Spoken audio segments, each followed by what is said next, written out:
I was here at the Dead Sea.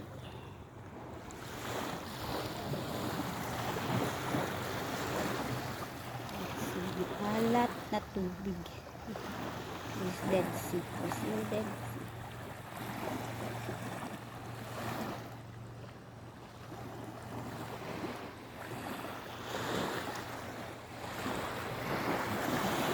So I saw it. Yes, salt. Salt. Salt yan nga po.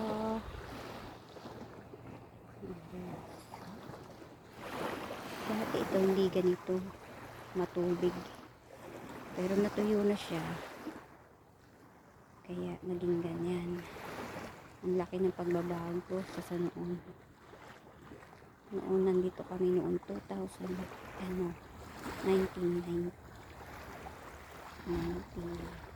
or something.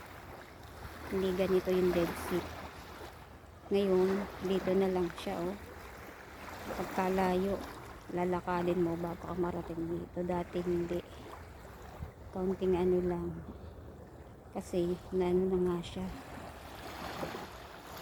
Naubos yung tubig. Pero mahaba. Pero ito, dito, pag niligo ka, lulutang, pero careful ka lang kasi sa mata, masakit sa mata siya. Salt nga, ang tubig sobra alat. Yan siya. Ito, yan, natuyo na yan. Tuyo na siya. Tuyo na siya. Yung malalaking salt na to.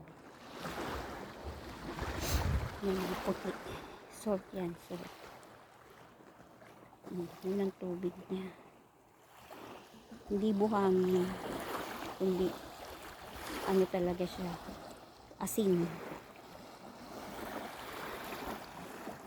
Asin siya. Kaya tinawag na Dead Sea. Hindi. Kaya naging tawag siguro ng Dead Sea.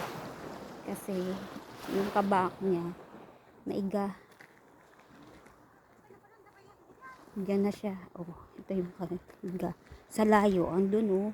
Pero hanggang dito, naubo. Hanggang dyan. Ayun na lang siya oh. Yun. Andun na lang. Itong aapakan na to.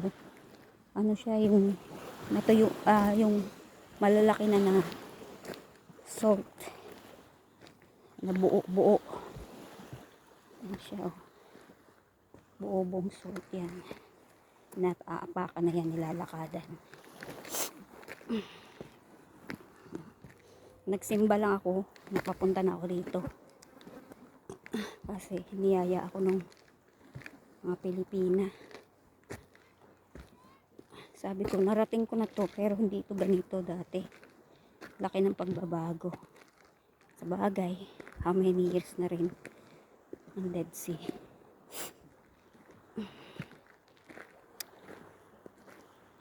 Dead Sea na pinuntahan namin nung nasa Tel Aviv pa ako.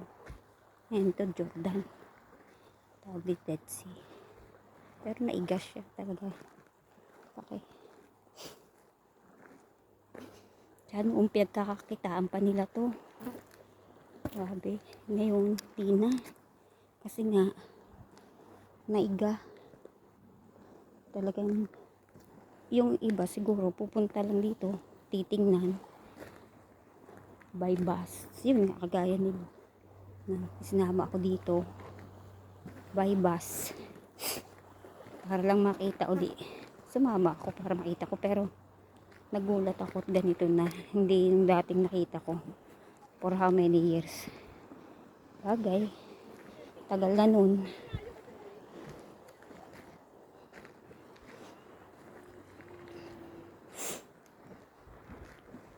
Yan siya oh. Doon kami sa layo din. 2 hours biyahe papunta rito galing sa Amman.